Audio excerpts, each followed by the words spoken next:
The Meteora is a rock formation in central Greece, hosting one of the largest and most precipitously built complexes of Eastern Orthodox monasteries, second in importance only to Mount Athos.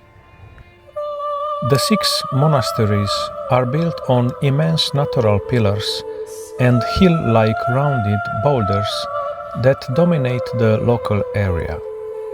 The rock formations have always been a site of worship for the ancient people of the area. However, between the 13th and 14th century, the 24 monasteries were established atop the rocks.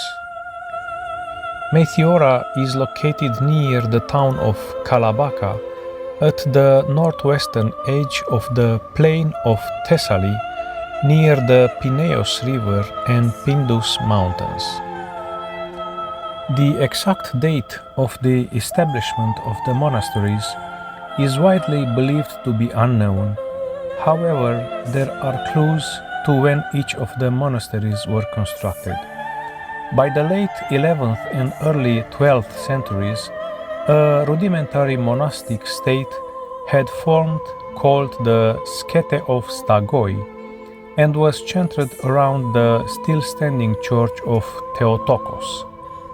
By the end of the 12th century, an ascetic community had flocked to Meteora. In 1344, Athanasis Koinovitis from Mount Athos brought a group of followers to Meteora. From 1365 to 1372, he founded the great Meteoran monastery on the broad rock, which was perfect for the monks. They were safe from political upheaval and had complete control of the entry to the monastery. The only means of reaching it was by climbing a long ladder, which was drawn up whenever the monks felt threatened.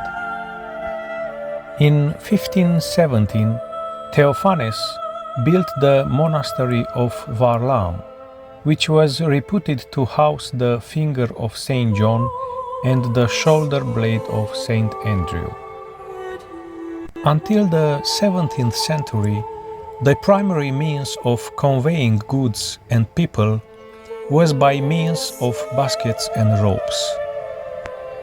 In the 1920s, there was an improvement in the arrangements. Steps were cut into the rock, making the complex accessible via a bridge from the nearby plateau. During the World War II, the site was bombed. In 1921, Queen Mary of Romania visited Meteora, becoming the first woman ever allowed to enter the Great Meteoran Monastery.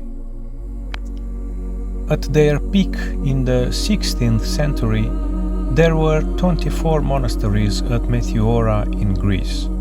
They were created to serve monks and nuns following the teachings of the Eastern Orthodox Church. Much of the architecture of these buildings is Athonite in origin. Today there are 6 still functioning, while the remainder are largely in ruin. Perched onto high cliffs, they are now accessible by staircases and pathways cut into the rock formations. The holy monastery of Great Meteoron is the oldest and largest of the monasteries of Meteora. The monastery is believed to have been built just before the mid-14th century by a monk from Mount Athos named Saint Athanasios Meteorites. He began the build with a church in dedication to the Mother of God, the Virgin Mary. He later added small cells so that monks could concentrate and live atop the rock formations. The monastery of Varlam is the second largest monastery of Meteora. The name Varlam comes from a monk named Varlam who scaled the rocks in 1350 and began construction on the monasteries. Another monastery is Monastery of Rosno, built in the 14th century, Monastery of Saint Nicholas Anapausas, built also in the 14th century, Monastery of the Holy Trinity, and Monastery of Saint Stephen. Since 1988, Meteora is a cultural UNESCO World Heritage Site. You can reach Meteora from Kastraki or Kalamaka. Kastraki is a famous starting place for the climbers who came from all around the world in order to admire the beautiful scenery that the huge rocks create. It's worthwhile for the visitors to walk along the old streets of the village, wander through the narrow paths among the huge rocks, and also visit the cloisters and the small chapels that are located there. Whether you're planning to stay one day in the Meteora or more, the sunset in this place is a must-see for every traveler of the world.